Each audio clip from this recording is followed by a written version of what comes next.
మద్యం కుంభకోణంలో అసలు సూత్రధారి జగనే అంటూ అనుబంధ ఛార్జ్షీట్లో సిట్టు వెల్లడించినటువంటి నేపథ్యంలో సిట్ అధికారులు త్వరలో జగన్మోహన్ రెడ్డికి నోటీసులు ఇవ్వబోతున్నారని, తరువాత జగన్మోహన్ రెడ్డి అరెస్ట్ ఖాయం అనేటువంటి వార్తలు వస్తున్న నేపథ్యంలో ఈ అంశం మీద మనం పూర్తి స్థాయిలో విశ్లేషణ చేసుకుందాం. ప్రస్తుతం మనతో పాటు ఉన్నారు ప్రముఖ రాజకీయ విశ్లేషకులు, ప్రముఖ సీనియర్ జర్నలిస్ట్ డివిఎస్ గారు. వారితో మాట్లాడదాం.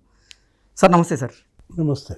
మద్యం కుంభకోణంలో అతి త్వరలో జగన్మోహన్ రెడ్డికి సిట్ అధికారులు నోటీసులు ఇవ్వడం ఖాయమని, జగన్మోహన్ రెడ్డి అరెస్ట్ అవ్వడం ఖాయం అనేటువంటి వార్తలు వస్తూ ఉన్నాయి. దానికి బలం చేకూర్చేలాగే సిట్ అధికారులు అనుబంధ ఛార్జ్షీట్లో ఈరోజు అసలు మద్యం కుంభకోణంలో అసలు సూత్రధారి జగనే అంటూ కూడా వాళ్ళు వెల్లడించడం జరిగింది. అసలు ఏంటి సార్ మద్యం కుంభకోణంలో ఏం జరగబోతుందంటే ఏం చెప్తారు? అంటే సిట్ చెప్పినా మాణిక్యం ఠాగూర్ చెప్పినా ఒకటే. ఇప్పుడు ఏఐసిసి జనరల్ సెక్రటరీ లేకపోతే ఎంపీ మాణిక్యం ఠాగూర్ ఏమన్నాడు? మిథున్ రెడ్డి ఒక పావు మాత్రమే, చెవిరెడ్డి ఇంకో పావు, వీళ్ళంతా పావులు, చదరంగంలో పావులు. చదరంగం ఆడింది ఎవరు? Master mind Jaganmohan Reddy, mister and missus Jaganmohan Reddy అన్నాడు. అంటే ఇంకా సిట్ అక్కడ దాకా రాలా, సిట్ మిస్టర్ వరకే వెళ్తోంది. మాణిక్యం ఠాగూర్ మిస్సెస్ జగన్మోహన్ రెడ్డి గురించి కూడా కామెంట్ చేశాడు. ఇప్పుడు జగన్మోహన్ రెడ్డి ముఖ్యమంత్రిగా ప్రమాణం చేసింది ఎప్పుడు చెప్పు కృష్ణ? సార్ జగన్మోహన్ రెడ్డి ముఖ్యమంత్రిగా ప్రమాణం చేసింది 2019 మే 30. వెంటనే 21 రోజుల్లో నిర్ణయం, ప్రమాణ స్వీకారం చేసినటువంటి 21 రోజుల్లోనే నిర్ణయం తీసుకున్నాడు లిక్కర్ పాలసీ మీద. ఏంటి 3 నెలల్లో ఆ దుకాణాలన్నీ క్లోజ్ అన్నాడు. ఇప్పుడు ఉన్నటువంటి ఆ లైసెన్సులు కానీ ఆ మొత్తం అంతా కూడా 3 months, అంటే సెప్టెంబర్ 30తో మీది క్లోజ్. అక్టోబర్ 1 నుంచి కొత్త పాలసీ అన్నాడు. అక్టోబర్ 1 అదే గాంధీ జయంతి, ఒక రకంగా అక్టోబర్ 2 అనకుండా అక్టోబర్ 1 నుంచి కొత్త పాలసీ అంటూ ఈ ప్రభుత్వమే మద్యం దుకాణాల నిర్వహణ, మొత్తం దుకాణాలు ఎన్ని పెట్టాలి, ఏంటి, ఎక్కడెక్కడ పెట్టాలి, అద్దెకి ఏమేమి తీసుకోవాలి, దానిలో సిబ్బంది నియామకం అంతా డిజైన్ చేసి పారేయమన్నాడు. సరే, పాలసీ మేకింగ్లో జగన్మోహన్ రెడ్డే మాస్టర్ మైండ్ అనేది ఇప్పుడు తెలిసిపోయింది. అంటే అతను ఏంటి అసలు కన్నేసిందే లిక్కర్ మీద. ఎంత మధ్యాద్రి దావాద్ర ఏమంటావు చూసావా? నీళ్లు తాగాలనిపిస్తే దావాద్రి అంటాం. ఇతనికేంటి, ఇతనికి లిక్కర్ అసలు నీళ్లు తాగినట్టు లిక్కర్ తాగేసిన పరిస్థితి, లిక్కర్ డబ్బులు తాగేసిన పరిస్థితి అన్నమాట. ఇప్పుడు సరే పాలసీ మేకింగ్ అట్లా అయింది కదా, నెక్స్ట్ ఆఫీసర్ల నియామకం. ఇప్పుడు అజయ్ కల్లం అంట దీంట్లో A1 A2ని నియమించింది అసలు అజయ్ కల్లం అనేటువంటి వార్తలు వస్తున్నాయి. A2 A3 ఏది ఆ వాసుదేవరెడ్డి నేను సత్యప్రసాద్ని నియమించిందే అజయ్ కల్లం సిఫారసు. What next? పిలిచారా అజయ్ కల్లంని? లేదు. విచారించారా? వాంగ్మూలం ఇచ్చాడా? అప్రూవర్గా మారాడా? లేకపోతే అసలు అరెస్టా? ఇప్పుడు లిక్కర్ కేసులో మరో ఐఏఎస్ మాజీ అరెస్ట్ అవుతాడా? ఓకే, ఆల్రెడీ ఒక ఐఏఎస్ ఎవరైనా అదే ఐఏఎస్ఓ లేకపోతే అండమానేస్ఓ నాకు తెలియదు కానీ ఇప్పుడు ఆయన ఎవరు, ధనుంజయ రెడ్డి ఇప్పుడు జైల్లోనే ఉన్నాడు కదా. ఇప్పుడు మరి అజయ్ కల్లం కూడా అరెస్ట్ తప్పదా? ఇప్పుడు మనం చూసాం సత్యప్రసాద్ని ఆయన రికమెండ్ చేశాడు, సిఫారసు. రెవెన్యూ స్పెషల్ సెక్రటరీకి లేఖ రాశాడు, అతన్ని మరి దీనికి స్పెషల్ ఆఫీసర్గా వేయండి అని.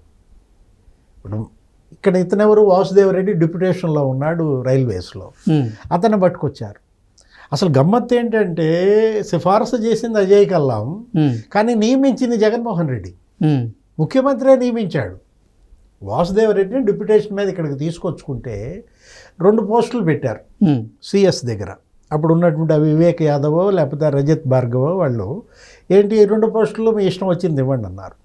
ఒకటేమో ఇది బెవరేజెస్ కార్పొరేషన్ ఎండీగా, ఇంకొకటేమో డ్రింకింగ్ వాటర్ ఇది రక్షిత తాగునీటి కార్పొరేషన్కి ఎండీగా పెట్టమంటే ఎల్విఎం మామూలాడా?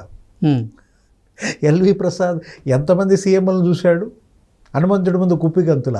వెంటనే ఎల్వి ఏం చేశాడు, అతని రక్షిత తాగునీటికి వేసి పారేశాడు.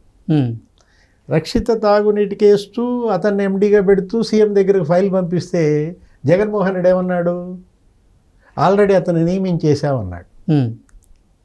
అపాయింట్మెంట్ అయిపోయింది అన్నాడు. 3 రోజుల క్రితమే అతను బెవరేజెస్ కార్పొరేషన్ ఎండీగా పెట్టేశామన్నాడు. ఎట్లా ఇక్కడ సీఎం ఫిక్స్ అయ్యాడో అర్థమవుతుంది. జగన్మోహన్ రెడ్డి అక్కడే ఫిక్స్ అయిపోయాడు. వాసుదేవరెడ్డి నియామకం సిఎస్ని తోసిరాజని, ప్రభుత్వ ప్రధాన కార్యదర్శి చేయాల్సిన పని కూడా ముఖ్యమంత్రి చేస్తే ముఖ్యమంత్రికి ఏంటది అంత స్పెషల్ ఇంట్రెస్ట్? అతన్ని మళ్ళీ అజయ్ కల్లాం ఏం చేశాడు? 2 పోస్టులు పెట్టాడు. నువ్వేంటి అసలు, నీ పోస్ట్ ఏంటి? నువ్వు అంతకుముందు సీఎస్గా చేస్తే చేసి ఉండొచ్చు. ఇప్పుడు ప్రభుత్వ సలహాదారుగా నిన్ను తీసుకున్నారు, అడ్వైజర్ కదా. జగన్మోహన్ రెడ్డికి అడ్వైజర్గా ఉండాల్సిన అజయ్ కల్లాం ఎలా మార్చాడు, ఎలా చేశాడు? అప్పటినే అతన్నే బెవరేజెస్ డిస్టిలరీస్కి కూడా ఎండీగా పెట్టమన్నారు. 2 పోస్టులు ఇచ్చారు వాసుదేవరెడ్డి. ఇక వాసుదేవరెడ్డి 2 దున్నుకున్నాడు, అటు ఇటు డమ్మింగ్ చేసి పారేశారు. ఇక మొత్తం ధనుంజయ రెడ్డి వీళ్ళే. ఇప్పుడు ధనుంజయ రెడ్డి శాసిస్తాడు, మరి వాసుదేవరెడ్డి పాటిస్తాడు అన్నట్టుగా నడిపిన దీంట్లో ఇక్కడ ఇప్పుడు ఈ అనుబంధ ఛార్జ్ షీట్ టోటల్గా జగన్మోహన్ రెడ్డిని ఫిక్స్ చేసి పారేసింది.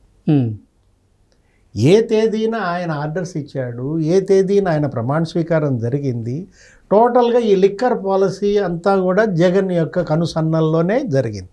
వీళ్ళందరూ పావులు మాత్రమే తేలిపోయినటువంటి నేపథ్యంలో మీరు అన్నారు ఫైనల్ ఛార్జ్ షీట్ లోపు ఏం జరుగుతుంది?